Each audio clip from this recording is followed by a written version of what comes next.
कुछ और अपडेट्स आ रहे हैं, प्लीज जरा नजर बनाकर रखिए आप। इस बीच में जरा जल्दी से दर्शकों को बता देती हूं कि अभी तक सुप्रीम कोर्ट में क्या हो रहा है। कोलकाता की निर्भया को इंसाफ दिलाने के लिए जो मामला सुप्रीम कोर्ट में पहुंचा हुआ है। क्या आप अभी भी माता पिता बनने का सपना देख रहे हैं? अपोलो फर्टिलिटी के साथ अपनी माता पिता बनने का सपना पूरा करें। मुफ्त परामर्श के लिए 9953975611 पर कॉल करें। जज साहब की तरफ से सीधे सीधे सवाल पूछे जा रहे हैं और बड़े बेसिक सवाल हैं जिनसे कहीं ना कहीं ये तस्वीर उभर रही है कि कैसे निर्भया को इंसाफ दिलाने की जो लड़ाई है वो जोर कैसे पकड़ती, इंसाफ कैसे मिलता। क्योंकि यहां तो पहले घंटे से ही जो पुलिस और अस्पताल प्रबंधन है उसकी लापरवाही एक एक कर सामने आ रही है। सिर्फ जो टाइमलाइन है, जितने बजे शव मिला, जितने बजे पुलिस वहां पर पहुंची, कब पोस्टमार्टम करवाया गया, कब अंतिम संस्कार हुआ, कब एफआईआर हुई, सिर्फ इस टाइमलाइन को लेकर ही जो सवाल पूछ रहे हैं सुप्रीम कोर्ट के जज, उसका जवाब संतुष्ट करने वाला दे नहीं पा रहे हैं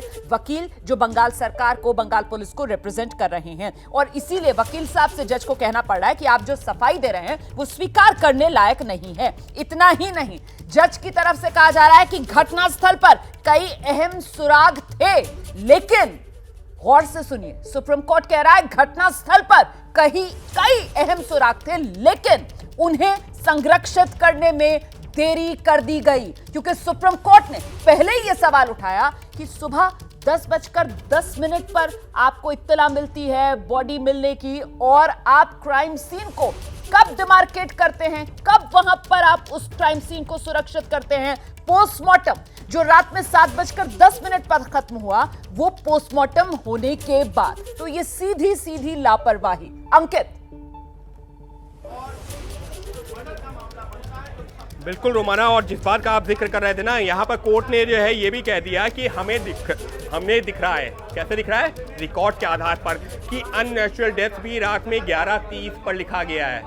ये लीजिए, कहा यह जा रहा था कि 1:45 पर, ये बात किसने कही थी? कपिल सिब्बल ने, कोलकाता पुलिस के वकील ने, कोर्ट के सवाल के जवाब में कि अननेचुरल डेथ की एंट्री कब की गई, 1:46 पर कहा था। लेकिन कोर्ट कह रही है कि रिकॉर्ड देखने के बाद पता चल रहा है रात में 11:30 बजे, यानी कि 13 घंटे बाद ये एंट्री की गई, वो भी अननेचुरल डेथ की।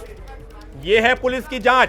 अब यहां पर ये बता रहे हैं कि देखिए, जब पुलिस अधिकारी पुलिस स्टेशन पर पहुंचा है ना, ये कपिल सिब्बल कह रहे हैं, तब उन्होंने ये एंट्री की है 11:30 बजे की। यानी कि अब अपने स्टैंड को जस्टिफाई करने की कोशिश कर रहे हैं कि देखिए मैंने दोपहर 1:45 कहा था, वो इस वजह से क्योंकि केस डायरी में एंट्री थी। लेकिन ये जो पुलिस के अधिकारी घटना स्थल से वापस पहुंचे हैं तब उन्होंने ये एंट्री की है 11:30 बजे की।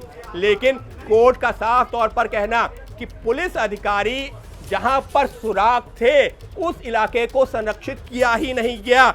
घटना स्थल पर अहम सुराग हो सकते थे लेकिन उसको संरक्षित नहीं करना। क्या जांच करेंगी कोलकाता पुलिस, और उसी जांच में अब सीबीआई को क्या मिलेगा? अपने आप में सवाल है। सीबीआई भले ही मामले की जांच कर रही हो, लेकिन रोमाना, क्राइम के दर्जनों केसेस कवर करने के बाद में, कोर्ट के दर्जनों केसेस कवर करने के बाद में ये जरूर कह सकता हूं कि अगर शुरुआती कई घंटों में, यानी शुरुआती 4-6 घंटों में अगर आप एविडेंस यानी कि सबूत उठा लेते हैं घटनास्थल से तो केस मजबूत होता है।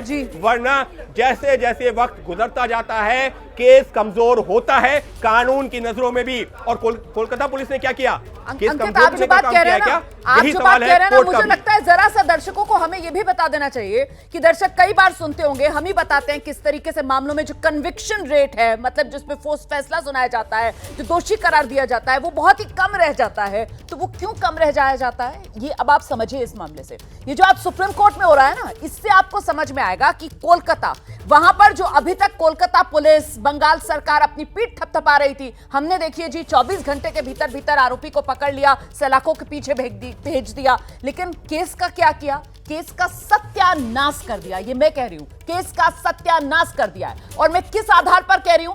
जज साहब ने जो कहा, जज साहब ने एग्जैक्टली क्या कहा सुनिए, मैं पढ़कर आपको बताती हूं। जज कह रहे हैं घटनास्थल पर कई अहम सुराग थे, घटनास्थल पर कई अहम सुराग थे, लेकिन उसे संरक्षित करने में देरी की गई। समझ रहे हैं आप किस तरीके की लापरवाही बरती गई, किस तरीके से केस को आगे जब वो अदालतों में जाएगा, जब वो कानून की कसौटी पर कसा जाएगा, उसे कमजोर करने की एक तरीके से कोई कसर नहीं छोड़ी गई। ये कह रहे हैं जज साहब। जज साहब के कहने का मतलब ये है, लब्बो-लुबाब ये है। एक बार फिर से आपको लेकर चलूंगी अंकित गुप्ता के पास। अंकित, कपिल सिब्बल की एक दलील है, पहले वो बता देता हूं, उसके बाद में कोर्ट ने कैसे लताड़ा है वो भी जानना जरूरी है। कपिल सिब्बल कह रहे हैं कि नियमों के मुताबिक घटना स्थल का मजिस्ट्रेट ने मुआयना किया, उसकी वीडियोग्राफी हुई। वो जस्टिफाई करने की कोशिश कर रहे हैं कि देखिए नियमों के हिसाब से हुआ। सुप्रीम कोर्ट ने क्या कहा, आपने घटना स्थल को संरक्षित करने में बहुत देर की, अहम सबूत मिट जाने का अंदेशा है। कोर्ट इससे ज्यादा क्या कहेगा, कितनी बार कहेगा? शायद कपिल सिब्बल साहब अपने वकील होने का धर्म वहां निभा रहे हैं, शायद उनको भी बखूबी पता है कि किस तरह की खामियां रही हैं कोलकाता पुलिस की जांच में, क्योंकि कपिल सिब्बल एक वरिष्ठ वकील हैं और यकीन मानिए उनको खुद भी समझ में आ रहा होगा कि वो किस तरह से घिर गए हैं कोलकाता पुलिस ने जो जिस तरह की जांच की है। अब कोर्ट एक दो बार नहीं, अब तक जो है 4 से 6 बार ये कह चुका है कि आपने घटना स्थल को संरक्षित करने में, यानी कि प्रोटेक्ट करने में देरी की, अहम सबूत मिट जाने का अंदेशा है।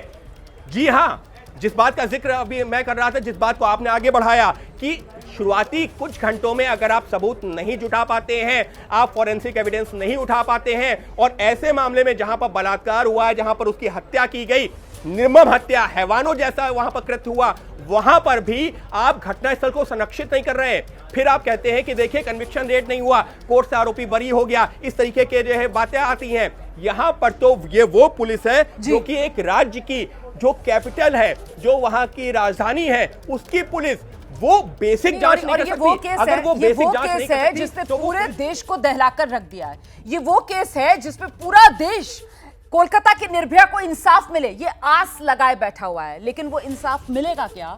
अब उसकी उम्मीद मध्यम पड़ रही है, ये मैं कह रही हूं, उम्मीद मध्यम पड़ रही है। और ये मैं किस आधार पर कह रही हूं? क्योंकि जज साहब कह रहे हैं आपने घटनास्थल को संरक्षित करने में बहुत देर की, अहम सबूत मिट जाने का अंदेशा है, ये जज साहब कह रहे हैं। और इस बीच में आपको बताऊं, जो बंगाल सरकार की तरफ से वकील पेश हो रहे हैं कपिल सिब्बल साहब, उनकी तरफ से कहा जा रहा है कि देखिए जो नियम थे, नियमों के मुताबिक घटनास्थल पर जो मजिस्ट्रेट थे उन्होंने मुआयना किया है, उसकी वीडियोग्राफी हुई है, लेकिन इसी को लेकर जज कह रहे हैं संरक्षित करने में घटनास्थल देर कर दी। आपने करवाया सब कुछ, लेकिन कब करवाया आपने? जरा घड़ी में टाइम तो मिलाइए ना, क्योंकि यहां पर वो पूरी की पूरी टाइमलाइन, और उसी टाइमलाइन के जरिए कहीं ना कहीं अपने सवालों के कटघरे में सुप्रीम कोर्ट के जज इस समय बंगाल पुलिस को खड़ा करते हुए नजर आ रहे हैं।